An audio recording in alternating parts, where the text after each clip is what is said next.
Stephen Eustaquio had a breakout season last campaign, and this season it already looks like he could bring his game to yet another level.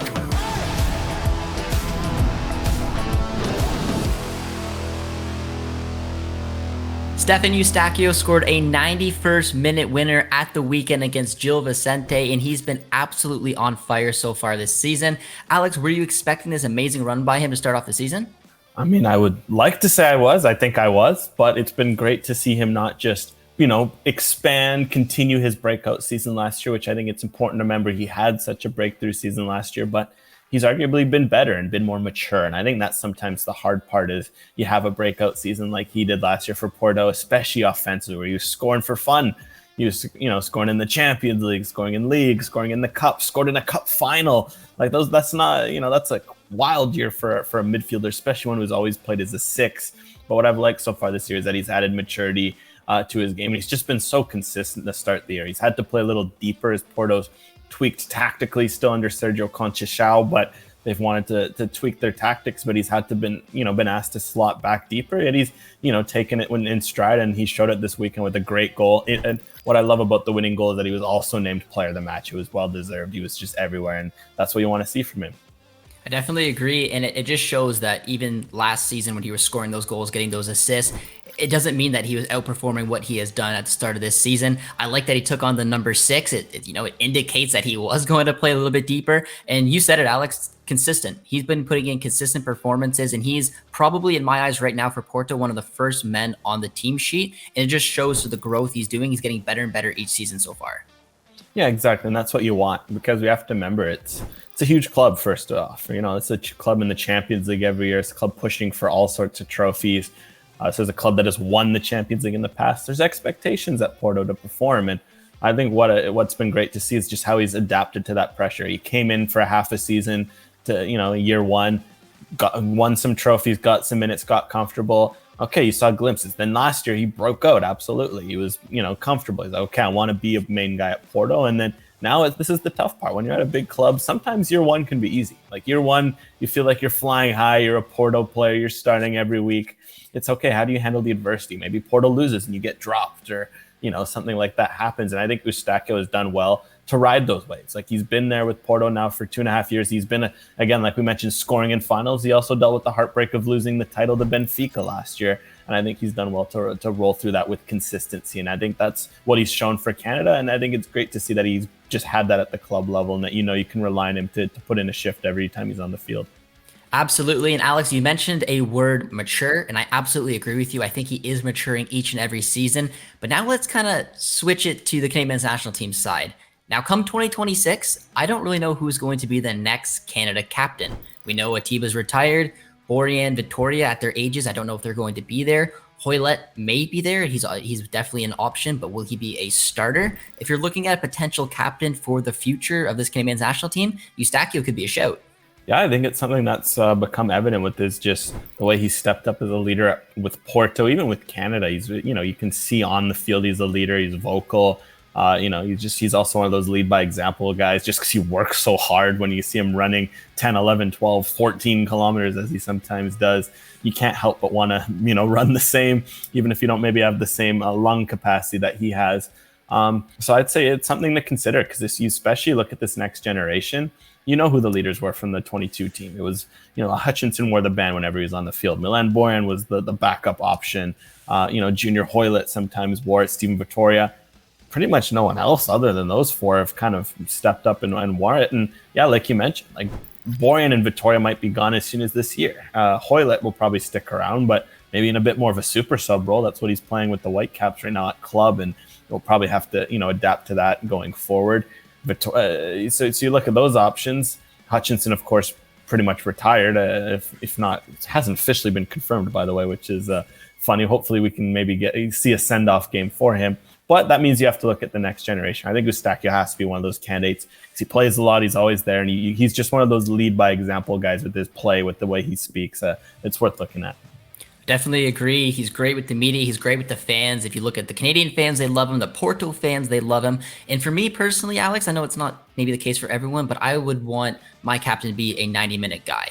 I don't want someone who's kind of like, there for like Hoylett would be a perfect example. If you give him the captain's armband, there's going to be matches where he's not there. I want someone who takes on this armband to be basically a 90-minute player almost every time. There's a few on this team. You could look at maybe an Alistair Johnston, Alphonso Davies, but I just think with the attributes that Eustaquio has, I think that he'd be the perfect option for Canada's next captain.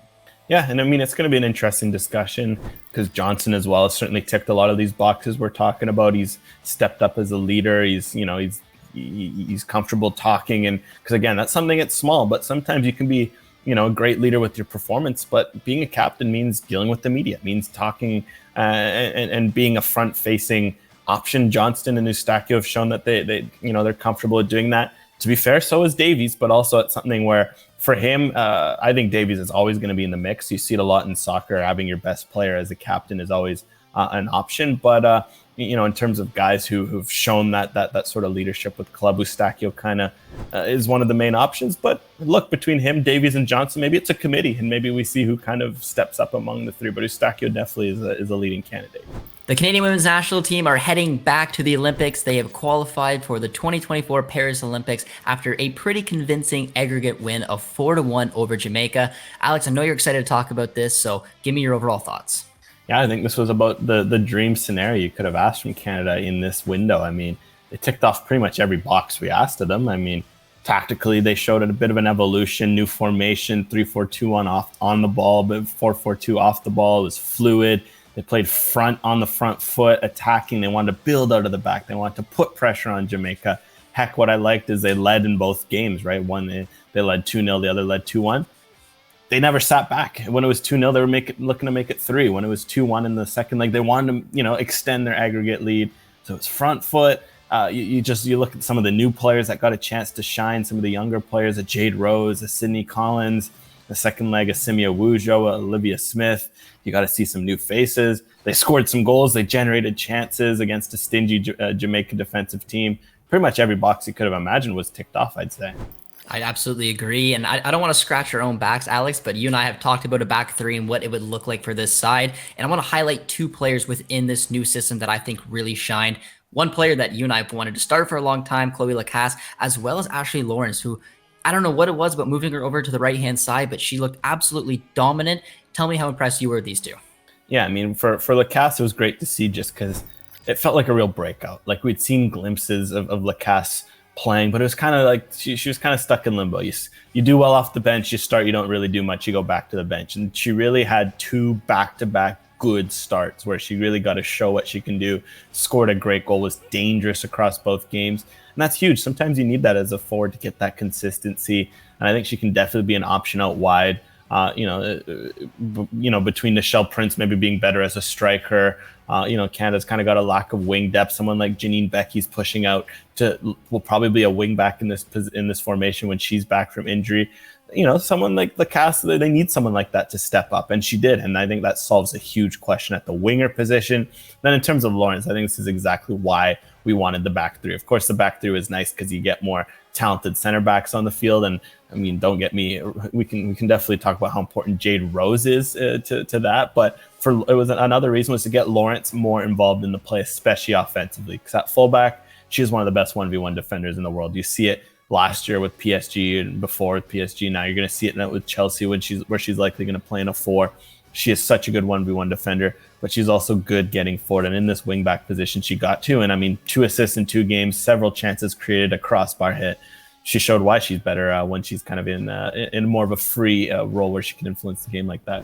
Absolutely. And quickly on Jade Rose, I think she's one of the most important players to this new system. She's great in a back three. She's so calm on the ball for her age, which is my favorite attribute about her. And I think that she's going to have a bright future within this team.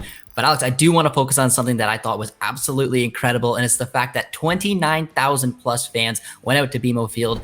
It was electric. The atmosphere was absolutely incredible. And I think a big part of not only why the amount of fans went there, but it's this 2021 run that led us to a gold medal, I think really won the hearts of a lot of fans in this country. And it's amazing to see these women recognized on such a big stage as they return to the Olympics. What did you make of the incredible atmosphere? Yeah, it's great to see. And it's like bittersweet because they just need more of this. Like it was really unfortunate they didn't have a send-off game before the World Cup. Like their last home game before the World Cup was pretty much like 2022. It would have been at BMO Field, that one, that send-off in like June before the CONCACAF championships. Like they just haven't played at home. And you can tell what the support meant to the players. Like, it felt like even when Drew Spence put in that free kick to make it 2-1 on aggregate, everyone's nervous. The fans they picked it up. They were like, no, we're going to keep cheering. We're going to support. And man, when Chloe Lacasse scored, you could just feel the energy in BMO Field. Almost, it was pulsating. It was incredible. It was everything you wanted. So I think it's huge because, first of all, it galvanizes the players. How could you not, playing in front of a crowd like that? The fans deserve a chance to see them, and hopefully we can see a lot more of them before the Olympics. Bev Priestman hinted at it. I'll be excited because the last few games for me at home, I think as well, that April window in 22, the Stephanie Labbe send-off where they packed BC Place, they packed Starlight Stadium over on the island. More games like that. I think everyone across this country deserves. Maybe a game in Halifax can make sense. Maybe a game in the Prairies, a game out east. Like, do it. This team deserves it. Absolutely. And something that I personally liked is, some of you know this, I live in a very, very small town in southern Ontario. And I looked on Instagram last night and I saw about 15 of my friends that I've known growing up from these small towns making the trip out there. Not the biggest soccer fans, but they wanted to be there with their nation, and they all told me it was an incredible experience. They can't wait to go back to more games, and that's what it's all about at the end of the day. So it was really exciting. And on top of that, Alex, I just want to quickly say that the WSL starts this weekend. I know you have your eye on one team, and that is Chelsea FC, because they have 3 Canadians that could star on that team, and they take on Tottenham with another Canadian. Yeah, I think it's important to know that, look, now that the job's done for making the Olympics, of course, Canada is going to have to push to really build off what they showed tactically to be dominant at the Olympics next year, to show a new image of themselves. And that starts with club performances. And I think it's exciting to follow what's going to happen in the WSL, because we could really see some players push for bigger roles.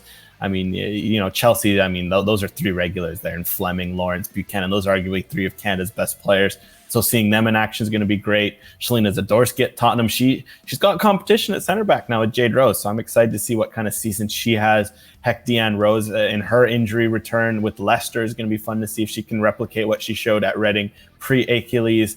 You got Adriana Leon looking for a fresh start with Villa. You got Jade Riviere at Manchester United. You can go down the list. There's so many exciting Canadians. So I am happy that league's kicking off. It's going to be a one worth watching every weekend. Alex, I have a tough question for you, but is it time to sound the alarm for Kyle Larin? So far this season, he's played 213 minutes. He has 1 start, 1 yellow card, no goals, no assists, and he just doesn't look like he's up for it so far this season. Yeah, I think it's time to really start to be worried about Kyle Larin, because it's one thing to have a slow start to the year, but it's just, we're almost in October now. His manager is calling him unfit heading into the year. Okay, sometimes it happens. You don't have the best off seasons. Larin did have to play for Canada. Maybe it threw off his rhythm. But by October, usually you think that you let that go behind you and you get a bit of rhythm. And it was just, watching him as of late, especially against this game against Barcelona recently, where they drew 2-2. They could have beat Barcelona. Larin had a chance in the 90-plus minute to win the game, and he didn't even hit the target. He shanked it way wide. And I think that, for me, it's a combination of not only is his confidence shot, but he's just not running as he should. It's just, everything looks off right now with Larin, and that that's important, because Canada all of a sudden could have some other options breathing down his neck. And with John Herdman gone, Herdman was always going to give Larin a shot because Larin's been so reliable for him. We could all of a sudden be talking about Larin going from a nailed-on starter to someone who's going to be fighting just to get any sort of minutes on this Canadian men's national team. Yeah, Kyle Larin definitely is the type of striker that thrives on confidence. You saw him do it when he was scoring at Besiktas. When he went to Club Brugge and it wasn't going his way, you saw him struggle, and all of a sudden, new fresh start, new opportunity. He absolutely took it. Confidence was back. And all of a sudden, right now, after his manager spoke out against him, the confidence is not high, and it absolutely shows. I'm curious, because he's always been able to do it for Canada. I think this next match against Japan will be a big eye-opener to see really where Kyle Larin's at. Oh, it's going to be huge, especially because Ike Ugbo's scoring. His performances with Cardiff have been all over, but he's scoring 3 goals, 1 assist. Daniel Jebison could be back from a groin injury soon and playing in the Premier League. All of a sudden, it might be interesting worth calling him. Jason Russell-Rose getting goals with Columbus. There are other options slowly emerging at the 9. So for Kyle Larin, I think it's a huge stretch. Look, you can put this behind you, no doubt, but it is just a bit worrying, especially after a big move like this to show up unfit. This was really a chance to prove that, okay, Valladolid wasn't a fluke. That's what I can do. So hopefully maybe that international break will be what the doctor ordered, just a chance to reset, be around his national team friends and, teammates, and then head back and really hit the ground running with Mallorca. But it is certainly time to, I'd say it's getting to the point to be slightly worried. That is all the time we have for in the latest edition of Canadians Abroad. I really hope you all enjoyed this episode, and if you did, be sure to tune in for next week's update.